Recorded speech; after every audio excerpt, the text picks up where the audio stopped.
एक ऐसा देश जिसके बारे में आपको लगता है कि आप सब कुछ जानते हैं। आपको किताबों ने कहा कि यह एक कम्युनिस्ट देश है, आपको अखबारों ने बताया कि यह तानाशाही है, आपको मीडिया ने दिखाया लाल झंडे, एक जैसी इमारतें और लोग एक ही तरह की जिंदगी जीते हुए। लेकिन क्या यही पूरी सच्चाई है? अगर मैं आपसे कहूं कि यह सब एक विशाल भ्रम है, एक ऐसा भ्रम जिसे जानबूझकर गढ़ा गया, पाला गया, ताकि दुनिया की नजरों से एक बहुत बड़ा राज छुपा रहे, क्योंकि सच्चाई कुछ और ही है।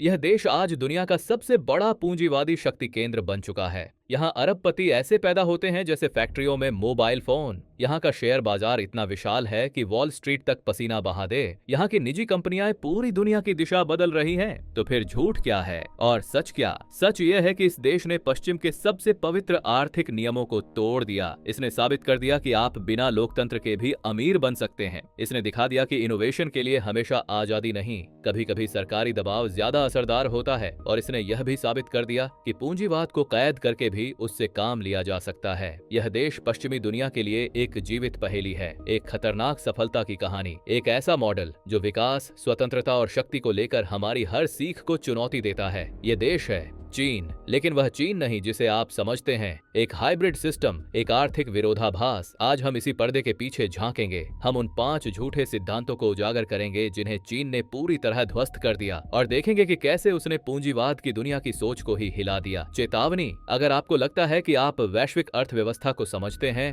तो यह वीडियो आपको गलत साबित कर देगा, क्योंकि जो चीन आप सोचते हैं वह चीन असल में मौजूद ही नहीं है। चीन को आप जैसे समझ रहे हो, चीन वैसे है ही नहीं। चीन एक समाजवादी देश है, ये सच नहीं है। चीन को समाजवादी देश कहना एक गहरी और सोची समझी भ्रम की स्थिति पैदा करता है। जैसे कोई विशालकाय भित्ति चित्र जिसे दूर से देखने पर एक चीज दिखती है, लेकिन पास जाकर देखें तो वह बिल्कुल अलग नजर आती है। आप सोचते हैं कि आप एक कठोर, सिद्धांतों में बंधे लाल झंडे वाले समाजवादी प्रयोग को देख रहे हैं, लेकिन वास्तविकता एक ऐसा अद्भुत और अप्रत्याशित है जिसने पूंजीवाद के सबसे शक्तिशाली अंगों को अपने शरीर में प्रत्यारोपित कर लिया है, जबकि उसकी राजनीतिक आत्मा एक अलग ही दुनिया में रहती है। ये वह देश है जहां कम्युनिस्ट पार्टी के पॉलिट ब्यूरो के सदस्य और अरबपति पूंजीपति एक ही कमरे में बैठकर नीतियां बनाते हैं। एक ऐसा विरोधाभास जो किसी राजनीतिक थ्रिलर की कहानी लगता है। समाजवाद शब्द यहाँ एक रहस्यमय कोड की तरह काम करता है। एक लचीला, खींचने वाला शब्द है जो बाजार के उन्माद के दिनों में समाजवादी बाजार अर्थव्यवस्था का रूप ले लेता है और नियंत्रण की जरूरत पड़ने पर नए युग की समाजवादी विचारधारा में बदल जाता है। यह एक मायावी छाया खेल है जहाँ वास्तविक शक्ति शब्दों के पीछे छिपी होती है। इसलिए जब कोई चीन को एक समाजवादी देश बताता है तो यह उस आइसबर्ग का सिर्फ दिखने वाला सिरा है। असली कहानी नीचे गहराई में छिपी है। एक ऐसा तकनीकी राष्ट्रवादी महाशक्ति जिसने विचारधारा को एक रणनीतिक उपकरण में बदल दिया है और अपने लिए एक ऐसा अद्वितीय मार्ग गढ़ा है जो पश्चिमी सिद्धांतों की किताबों के किसी भी पन्ने पर नहीं मिलेगा। लोकतांत्रिक देश में पूंजीवाद हमेशा आजादी और स्थिरता लाता है, यह हमेशा सच नहीं होता। लोकतांत्रिक देश में पूंजीवाद हमेशा आजादी और स्थिरता लाता है। ये वाक्य हमने इतनी बार सुना है कि यह सच से ज्यादा एक मंत्र जैसा लगने लगा है। हमें बताया गया कि अगर चुनाव हो, बोलने की आजादी हो और बाजार खुला हो तो समृद्धि अपने आप आएगी, नौकरियां पैदा होंगी, लोग अमीर होंगे और समाज स्थिर रहेगा। लेकिन सवाल यह है कि क्या यह हमेशा सच हुआ है? जरा इतिहास के पन्ने पलटिए। 2008 का आर्थिक संकट, दुनिया के सबसे ताकतवर लोकतांत्रिक देश अमेरिका में खुले बाजार और बड़े बड़े बैंकों के बीच वही पूंजीवाद जिसे आजादी का प्रतीक माना जाता था, लाखों लोगों की जिंदगी एक झटके में तबाह कर देता है। घर छिन गए, नौकरियां चली गईं, लेकिन जिन संस्थानों ने गलती की थी उन्हें सरकार ने बचा लिया। तो सवाल उठता है, आजादी किसकी थी और स्थिरता किसके लिए? आज भी कई लोकतांत्रिक देशों में पूंजीवाद ने असमानता की खाई को और गहरा कर दिया है। एक तरफ कॉर्पोरेट मुनाफा रिकॉर्ड तोड़ रहा है, दूसरी तरफ आम आदमी महंगाई, कर्ज और अनिश्चित भविष्य से जूझ रहा है। लोकतंत्र में हर किसी को वोट का अधिकार है, लेकिन क्या हर किसी की आवाज बराबर सुनी जाती है या फिर पूंजी चुपचाप नीतियों को अपने पक्ष में मोड़ लेती है? यही वह असहज सच्चाई है जिसके बारे में कम बात होती है। पूंजीवाद और लोकतंत्र का रिश्ता हमेशा एक आदर्श साझेदारी नहीं होता, बल्कि कई बार यह एक तनावपूर्ण समझौता बन जाता है, जहां चुनाव तो होते हैं लेकिन विकल्प सीमित होते हैं, जहां आजादी है लेकिन अक्सर सिर्फ उनके लिए जो उसकी कीमत चुका सकते हैं। इसका मतलब यह नहीं कि लोकतंत्र या पूंजीवाद अपने आप में गलत हैं, लेकिन यह मान लेना कि इन दोनों का मेल हमेशा आजादी और स्थिरता ही लाएगा शायद सबसे बड़ा भ्रम है, क्योंकि आखिरकार असली सवाल यह नहीं है कि सिस्टम का नाम क्या है, बल्कि यह है कि उस सिस्टम में ताकत किसके हाथ में है।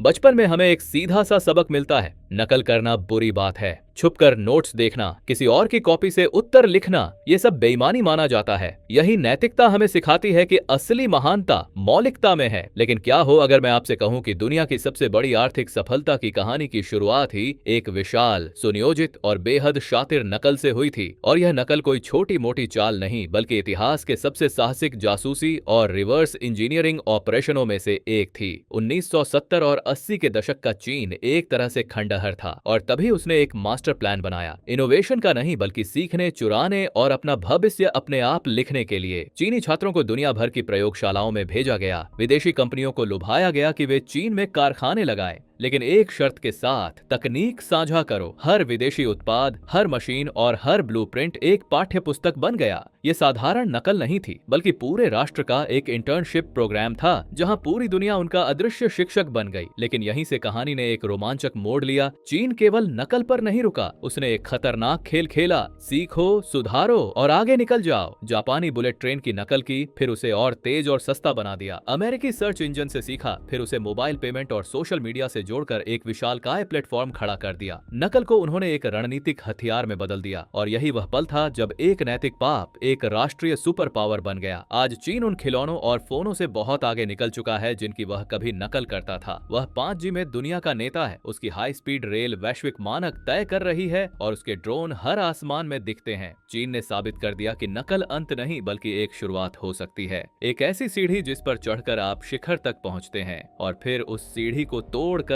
अपनी नई राह बना लेते हैं। इसलिए सवाल यह नहीं है कि नकल करना सही है या गलत, असली सवाल यह है कि क्या आप नकल को एक कला में बदल सकते हैं? क्या आप दूसरों के सपनों की नकल करके अपना साम्राज्य खड़ा कर सकते हैं? चीन ने इसका जवाब साफ हाँ में दिया है, और यही उसका सबसे बड़ा, सबसे विवादास्पद और सबसे चौंकाने वाला सबक है।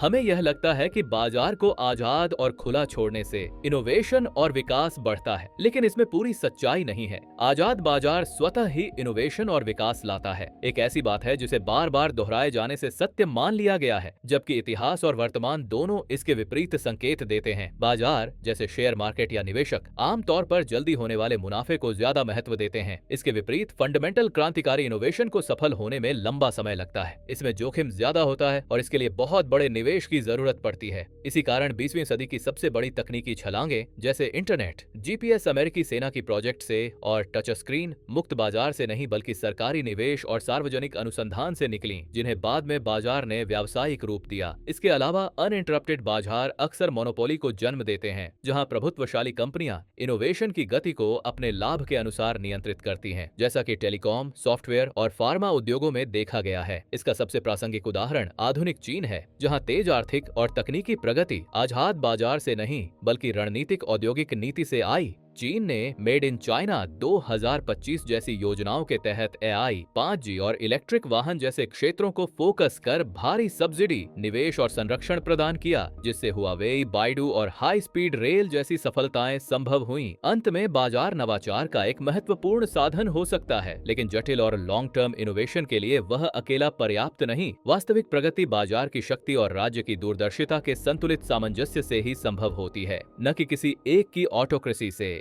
तो अब सवाल किसी एक सिद्धांत या किसी विचारधारा का नहीं रह जाता, सवाल सीधे चीन पर आ टिकता है। चीन हमें मजबूर करता है अपनी सबसे पक्की मान्यताओं पर दोबारा सोचने के लिए। जिस दुनिया को हमने लोकतंत्र बनाम तानाशाही, आजादी बनाम नियंत्रण, बाजार बनाम राज्य जैसे आसान खांचों में समझा था, चीन उन सभी रेखाओं को धुंधला कर देता है। यह न तो पूंजीवाद की जीत की कहानी है और न ही समाजवाद की वापसी, बल्कि एक ऐसा प्रयोग है जो दिखाता है कि शक्ति, विकास और नवाचार किसी एक तय रास्ते के मोहताज नहीं होते। चीन कोई सिद्धांत नहीं, एक वास्तविकता है, एक ऐसी वास्तविकता जो पश्चिम के बनाए हर नियम से बाहर जाकर सफल हुई है। तो दोस्तों, ये था चीन का वह नया और अनोखा रूप जिसे अधिकतर लोग समझ ही नहीं पाते। आपको क्या लगता है, क्या चीन का ये रास्ता वाकई अनोखा है या नहीं? नीचे कमेंट करके जरूर बताइए। मिलते हैं फिर एक नए वीडियो के साथ।